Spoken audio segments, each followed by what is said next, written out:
On KHQ, breaking news. Breaking news first on KHQ.com. Thank you so much for joining me. I am Ken McGrath, joined alongside Nicole Mischke. We are following two breaking news stories at this hour. The first, an elderly man assaulted in North Spokane. Two suspects remain on the loose. That man has unfortunately died. The other breaking news story we're following is that shooting up north, the officer-involved shooting. Our Alex Rozier is standing by with a live report on that. But first, to Dylan Wollenhaus on that assault that happened overnight. A terrible story, Nicole. Yeah, this happened last night near the Eagles Ice Arena in North Spokane on Addison Street, and he was in his car, 89 years old. He's also a World War II veteran, was waiting for a friend when two suspects came up and actually physically assaulted him, beat him, and he went to the hospital and has since passed away. But Dylan is working on this story, and it is very, very awful. A man who served our country, that his life would be taken this way. Dylan, what is the latest that you can tell us? What are you working on right now? What information have you found out about Delbert? I know you've talked to his sister.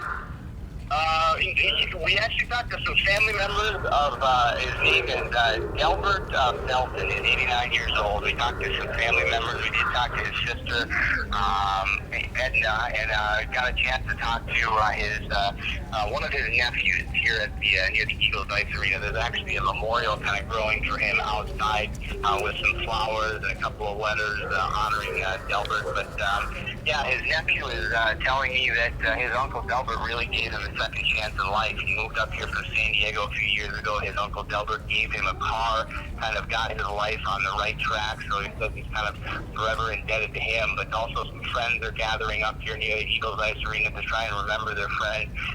We have a lot of family reaction, a lot of people upset. The kind of the theme from the family members is, at 89 years old, this is not the way that you're supposed to go, and that's kind of the way they feel about this. As far as the investigation is concerned for police, still know that there are two suspects at large, two male suspects at this point.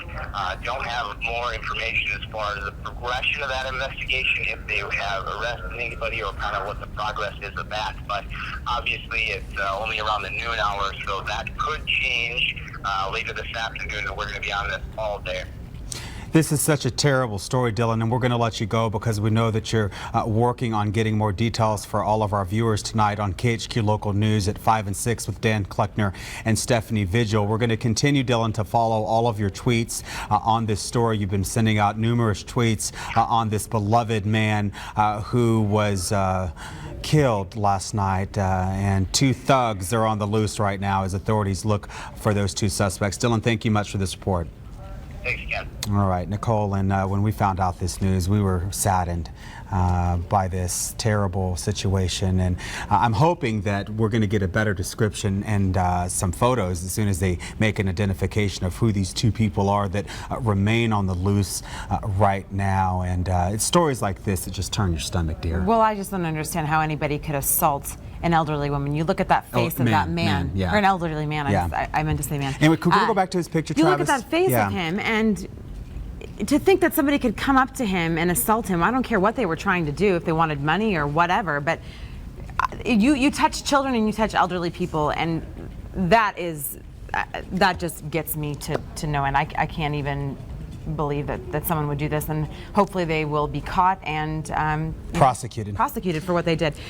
Want to mention also that Delbert also worked at Kaiser Aluminum in Spokane Valley, where many people have worked there, and a lot of you right now are talking about this story on our Facebook wall. You're sending messages to his family. We encourage all of you to keep doing that, comforting the family in need right now as they get ready to bury their beloved father, brother, uncle. And it's just so sad. So we're going to continue to follow that story. Again, Dylan's live report tonight on KHQ Local News at 5 and 6. And it's been a busy news day. Officer